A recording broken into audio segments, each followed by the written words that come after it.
your talent pool disappears.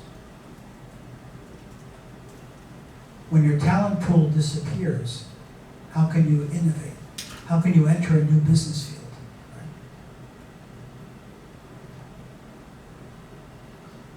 Right? AI, you want to learn how to use AI? You want a bunch of 60 and 70-year-olds leading the charge, or a bunch of 20 and 30-year-olds? Maybe the 60 and 70-year-old controls the initial budget, but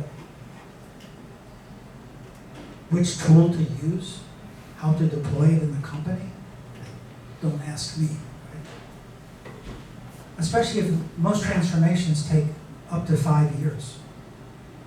Why would you put a 70-year-old in charge of a transformation that's going to take 5 years? Right? They won't be around to see the result. The same way, you want to assign the same project manager to lead it for the entire 5 years, right? And why do a lot of these transformations fail, especially here? Because the companies only approve the budget year-to-year basis. If you know it's going to take 5 years and you don't put the money aside up front to secure the 5 years of funding, if you stop, you lose everything.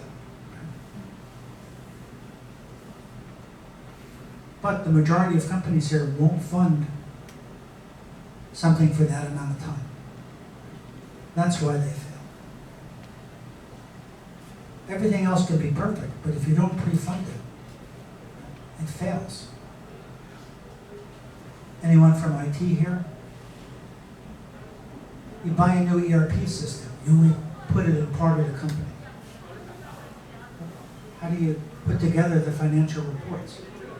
Some from the ERP system, which should be accurate, and others from spreadsheets. So our group, we have, if you lived here long enough, you know, the Sogo department store brand. We own it. Also Federated department stores. So a lot of the malls in the country are owned by our group. I have a small retail shop called City Super, and a little bit larger department store, Amart in English. I have 4 retail operations. I have 3 different ERP systems. I asked the CFO, how do you combine, because they're all part of the same public company, how do you combine the financial statements? I have 28 people who take those individual statements and reports and consolidate them. How long have you been doing that? Well, we bought Sogo 21 years ago, so at least 21 years. Okay. And I understand the cost to migrate one ERP system to another is not inexpensive, but if you're paying people 24 plus people for 20 years, wouldn't it have been cheaper just to migrate?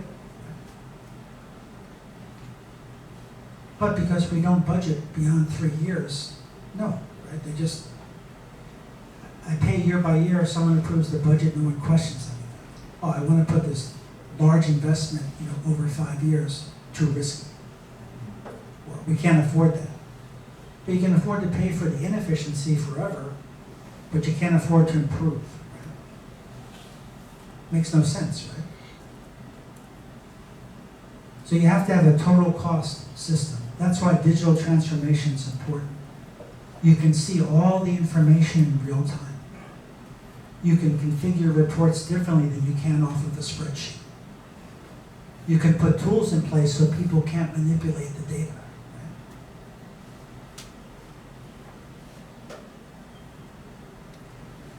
Someone mentioned about organization design. Our company is 75 years old. The basic concept has never changed. But the theory tells us, and the practical results tell us that as your company goes through different phases, you need to adjust the organization design, right? When you only operate in Taiwan, this pure seniority system might be okay. If I'm operating in the US or the UK, Canada, someplace, maybe not okay. It's okay to have a union, it's okay not to have a union, right? It's not okay not to have a consistent, fair practice. Right?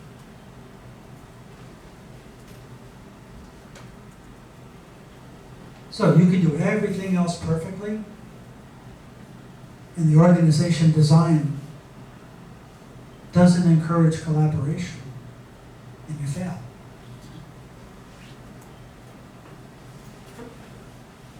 I would guess by changing 2 or 3 processes in our organization design, succession planning, how we promote, I could increase the company's earnings 10% within 1 quarter.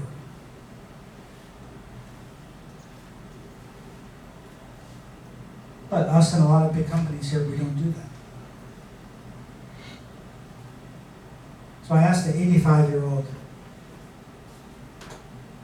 what's number 1 to you? Loyalty. And how do you define loyalty? How long people have been here. I asked his son, how do you define loyalty? Economic value add. Totally different, right? The answer is probably somewhere in the middle, right?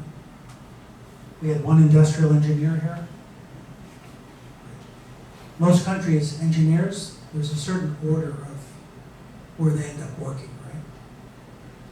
So if you have a high-tech industry, semiconductor, so here most of the better engineers go to TSMC, or they work in biomedical type things, something they can earn more money and is more interesting. The engineers who you wouldn't hire even with someone else's money, they normally work for the Department of Transportation. Right? So almost every country, when you look at a road, you're like, who the heck designed that? Right? Doesn't make much sense. Right? Well, even those engineers who may not be the best and brightest, when they design a road, the one thing they figured out is the guardrails. You put them on the edge and direct people to the middle. You don't put them in the middle of the road, you direct people to the edge of the road, right? So there's certain basic practices that you have to keep, but there's a lot of them that have to change, right? So succession planning when people are in their 80s is a little dangerous, right? What do old people have in common?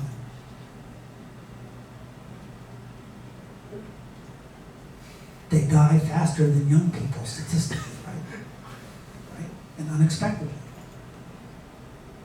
So if you don't have a plan in place, especially as a public company, guess what? It's a big problem, right? So a startup company, you don't have what we call legacy issues, right? You haven't been in business a long period of time. You don't have an IT system that you've been using for 25 years. You don't have people who have been in the company much longer than others, right? So we don't think about this, but you really have to start thinking about it in this stage if you want to survive to this stage, right?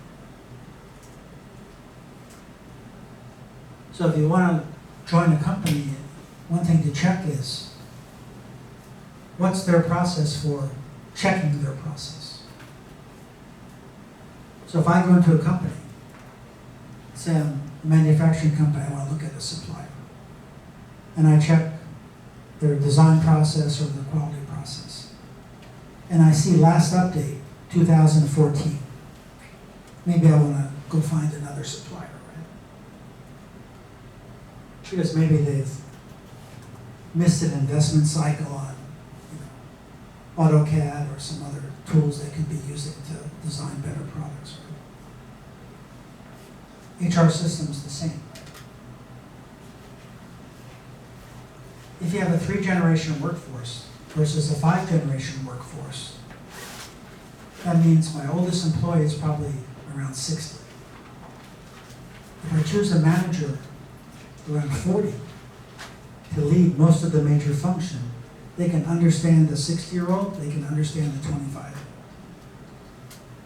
I'll give you a real-world example from our company, because I don't care if they fire me. I just do the best I can for as long as I can. We had a meeting, and suddenly, Chairman, hey, go get so-and-so. They're on vacation. What are they doing on vacation? They probably applied for vacation, and their boss said yes. They don't know I have this meeting and I might want to ask them something. I have 187 days of vacation time stored up. Moron. After the meeting, sir. For you, even my generation, when I work in Japan, for example, not taking vacation time is like a badge of honor. We have like an informal competition. Who's the stupidest one that doesn't use their vacation time? And in case you're wondering why the salary man in Japan drops dead, it's because they never take a break. Right? But I said, sir, if I put you in a room with a new graduate and a couple of our middle managers, and I ask people, what do you think? This guy's got 187 days